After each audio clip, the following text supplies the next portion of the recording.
Have you ever met a Fender Lizard? Have you ever been one? We'll find out in just a moment. I'm Tim Johnson. You're watching Shop Tool Reviews.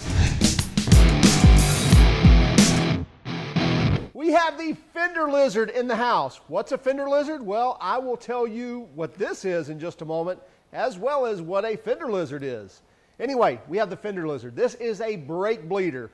It's awesome. You're basically taking that extra person out of the equation. They no longer have to sit in the driver's seat and listen to you command, push, let off, or in, out, whatever. You get it. So you don't have to have that person around anymore. So that gets us into what is a Fender Lizard? Well, it's this, but also I asked the guys at SEMA, I said, what's a Fender Lizard? Because I've been around vehicles all my life, around fixing them all my life, and even in the South pretty much all my life, and had never heard of a Fender Lizard. Well, it makes total sense. He said, you know that guy that kind of leans on the fender and watches you the whole time while you fix everything? That's a Fender Lizard. Excellent, excellent term. It will stick with me forever now. But anyway, this is the Fender Lizard. You no longer need that guy or gal that's taking up fender space on your car to push those brake pedals anymore. So this is what this does.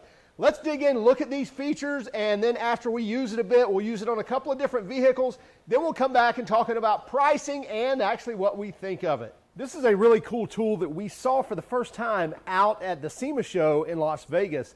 This is called the Fender Lizard. It's from a company called Fender Lizard, and this is actually the Fender Lizard Brake Bleeder. Really cool, simple tool, and this is made for bleeding brakes. And basically it takes the extra person out of the equation, if you will. So you get a little remote right here, a simple single press of a button, dual action basically. You press the button once, it activates the cylinder, press the button again, it depressurizes it, and the piston comes back in. And again, we'll show you that here in a moment. Runs off 12 volts. You can plug this into a cigarette lighter or to an auxiliary 12-volt port. We also wired it up to a 12-volt battery as well. You can get this in a non-regulated version as well as one with a regulator. This has the regulator, just a few bucks difference. And very simple operation. You can see here you have a Velcro loop. Basically, you put the rubber stopper against the brake pedal.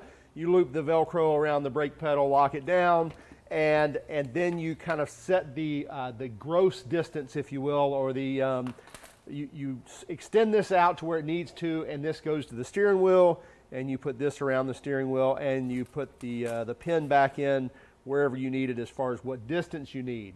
And you don't have to have it, really tight, because obviously that actuating piston will take up a lot of the slop there. So really easy to extend this out where you need to. Let's get a measurement on this. So collapsed all the way in, you're looking at to the V of the tool. So right here is about 25 inches, a little less than 25 inches.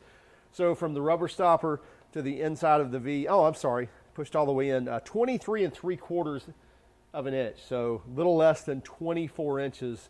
And then if we extend it all the way out to its last position, that one right there, put the pin back in, and at that point, we're now right at 29 inches. So we'll go from 24 inches to 29 inches, so that gives us about a 5-inch extension here as to how much play we have in extending that.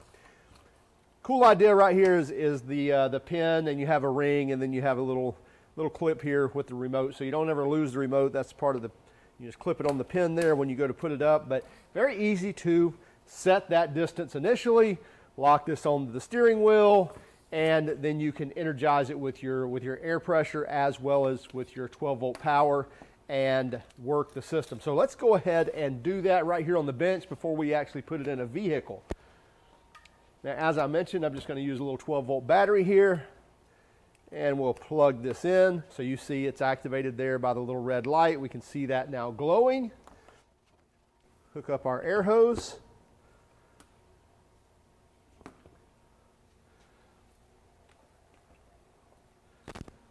Now we have our remote here.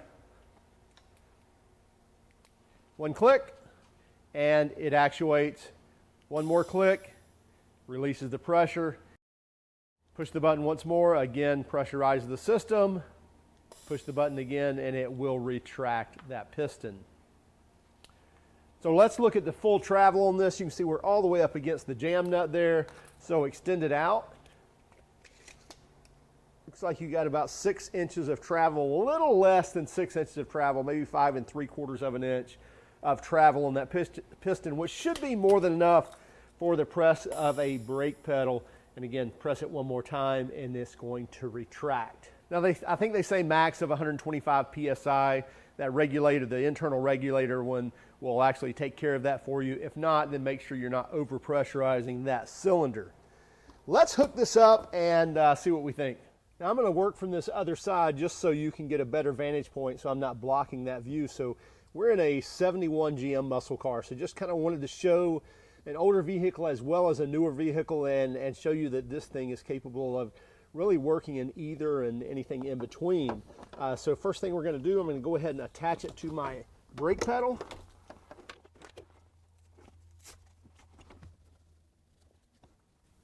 Now I'm going to pull the pin and we'll extend this out to the closest pinhole. There we go. Attach the strap here. And now that's kind of locked into place. I can go ahead and grab my remote because I'll need that outside the vehicle. Let me go ahead and power this with my 12 volts. There we go. So we know that we've got 12 volts going to it. Our light is lit. Attach our air hose. And now, press of a button and press the brake. Another press of the button, release the brake. So it doesn't matter what corner of the vehicle I'm on where I'm bleeding brakes. Simple click of the button, and that's pressing that brake pedal.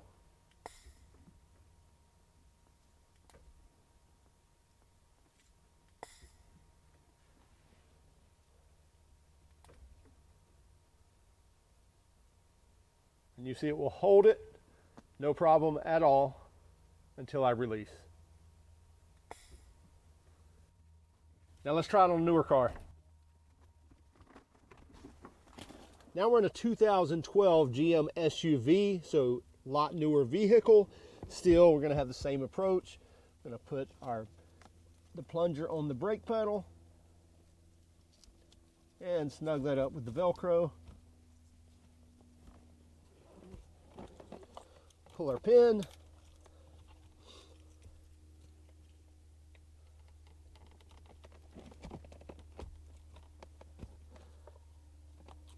Set the lock in. Remove my remote from my pin.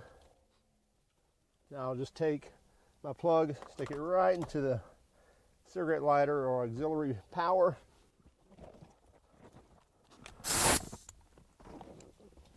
Now my air is hooked up. Press the button.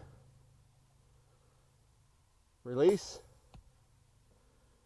Press the button again. Release. Very simple to use.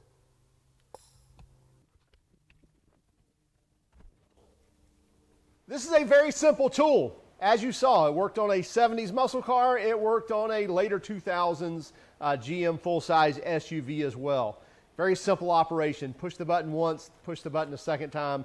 It actuates it and then actually, releases the pressure as well. So very easy to use this. Yes, I know there are pressurized systems where you pressurize it at the master cylinder. There's also those where you're actually creating a vacuum at the bleeder screw as well, or at the caliper. I get it. There's several different variations on how you do a brake bleeding job. But I will tell you, sometimes, as you know, many times you have to revert back to actually pushing that brake pedal, and this is a simple way of doing it. Pricing on this is very simple. If you want one without the internal regulator, it's $199, which just means that you would need to make sure that you're providing no more than 120 pounds of pressure to the actual cylinder, or you can get it with the regulator that's going to regulate that for you, and that's $229. So another $30 and you don't have to worry about whether or not you have the air regulated at the right pressure or not.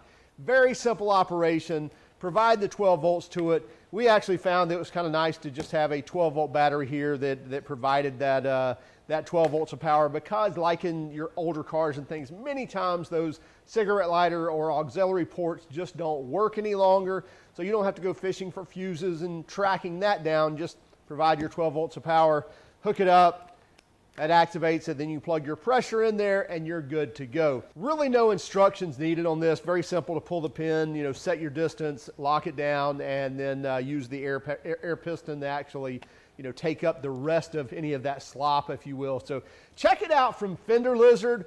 Also keep track of us on Instagram, Facebook, and Twitter. And if you don't mind, would you hit that like and subscribe button if you haven't done so already? And by all means, if you hated our video, then give us a thumbs down. But would you let us know in the comments why? Have a great day. Keep smiling.